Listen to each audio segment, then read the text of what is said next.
What should be your strategy for GPAT? नमस्कार दोस्तों, मैं हूं प्रतीक और मैंने जीपैट एग्जाम 2020 में दिया था और उसे क्वालिफाई भी किया था विद 201 मार्क्स। और आज हम यही जानने वाले हैं कि जीपैट के एग्जाम में हमें कितने एमसीक्यू सॉल्व करने चाहिए।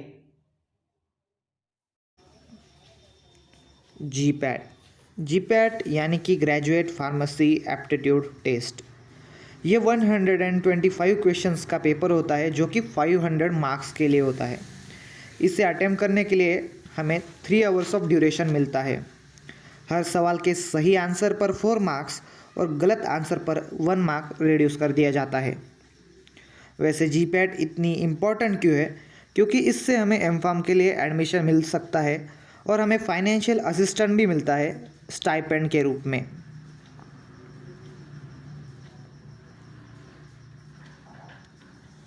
ये कुछ डेटा है जीपैट के कट ऑफ स्कोर के बारे में 2020 और 2019 का, जो आप देख सकते हैं।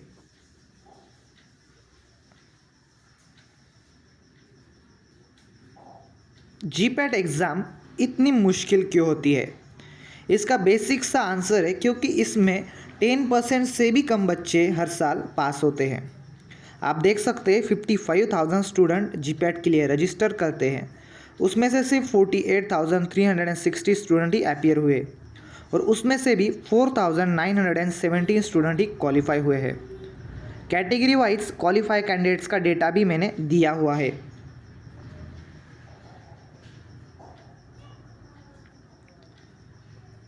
अगर हम जीपैट के पेपर को डिवाइड करें तो क्वेश्चन वाइज और सब्जेक्ट वाइज होंगे। Question wise easy, medium, hard और अदर क्वेश्चंस होते हैं।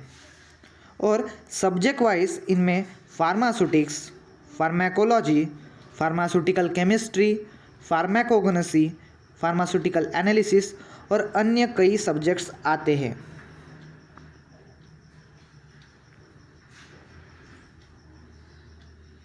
ज़्यादातर बच्चे जो गलतियां करते हैं वो ये कि अगर उनका कट ऑफ 110 के आसपास है तो वो 120 का स्कोर रखेंगे, 30 क्वेश्चन ही अटेम्प्ट करेंगे और वो भी 100%।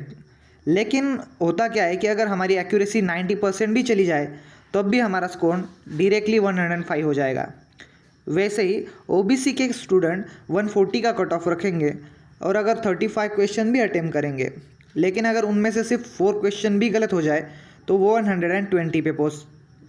और वैसे ही ओपन के कैंडिडेट्स का भी होता है।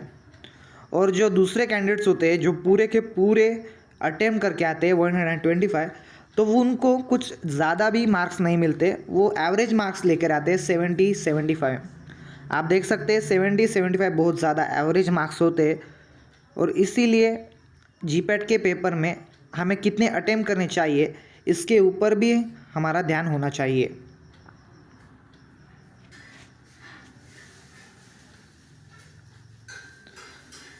तो अगर हमें कितने एमसीक्यू अटेम्प्ट करने चाहिए, इसका सही जवाब अगर हमें ढूंढना है तो वो शायद होगा 85, क्योंकि हमने देखा इजी क्वेश्चंस 40 होते हैं और मीडियम 40 क्वेश्चंस होते हैं। और इसमें आप जीके या फिर हार्ड में से अगर आपको कुछ आते हैं वो मिलाकर कर लेंगे तो 85 क्वेश्चंस के करीब आएंगे। तो मैंने यहाँ पे 85 क्वेश्चंस के हिसाब से एक्यूरेसी और उसके मार्क दिए हुए हैं। और मैंने 74 क्वेश्चंस अटेम्प्ट किए थे, उसमें से मेरी एक्यूरेसी जो थी वो 75% मिली थी, जिसके बदौलत मुझे 201 मार्क्स मिला था। तो मैं तो यही कहूँगा कि अगर आप कितने एमसीक्यू अटेम्प्ट करने वो सोच रहे तो आप शायद 85 से 90 क्वेश्चन को एज अ टारगेट रखिए। इससे कम भी मत रखिए और बहुत ज़्यादा भी मत रखिए, क्योंकि अगर बहुत ज़्यादा रखेंगे तो जिसके वजह से आपके मार्क्स कम भी हो सकते हैं। तो ये चीज़ आप ध्यान में रखिएगा।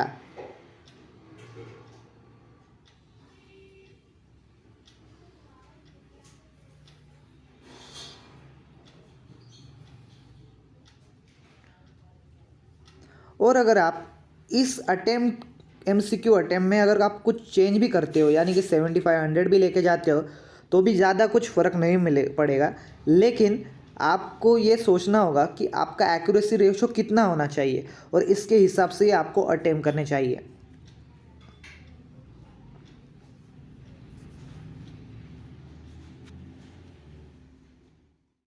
जीपैट के पेपर में 3 स्लॉट होंगे। पहला स्लॉट 45 मिनट्स तक चलेगा। इसमें आपको पूरा पेपर एक बार अटेम्प्ट करना है और जो सवाल के जवाब आपको 100% एक्यूरेसी के साथ आ रहे हैं उन्हीं को आपको अटेम्प्ट करना है, जिससे आपको आपके मार्क्स का रफ कैलकुलेशन भी हो जाएगा। और अगर किसी एक सवाल का कनेक्शन दूसरे सवाल से लग रहा है तो आप उसको आंसर देने में आपको मदद होगी। सेकेंड में आपको गेस वर्क करना है, तुक्का लगाना है, लेकिन इसमें सिर्फ उन्हीं क्वेश्चन के ऊपर तुक्का लगाइएगा जिसमें आंसर करेक्ट होने के चांसेस 50-50% हो। और ये याद रखिएगा, अगर आपका आंसर गलत हो गया तो आपके मार्क कट भी हो सकते हैं, इसीलिए ये स्टेप बहुत इंपॉर्टेंट है। तीसरा स्लॉट यानी कि आखिरी आधा घंटा, इसमें आपको आपने जो रेंज तय की थी यानी कि मे बी 85, तो आपको ये देखना है कि आपने कितने एमसीक्यू सॉल्व किए हैं और उसके हिसाब से आपकी रेंज को एडजस्ट करना है। और साथ ही साथ आपको वो क्वेश्चंस एलिमिनेट करने होंगे जिनमें आपका करेक्ट होने के चांसेस कम हो, जिससे आपके मार्क्स रिड्यूस नहीं होंगे। अगर आपको जीपैट के बारे में और भी कोई क्वेरी होगी तो मुझे कमेंट्स में पूछिए, मैं आपको आंसर करने की पूरी कोशिश करूंगा। तो मिलते हैं अगले वीडियो में। नमस्कार।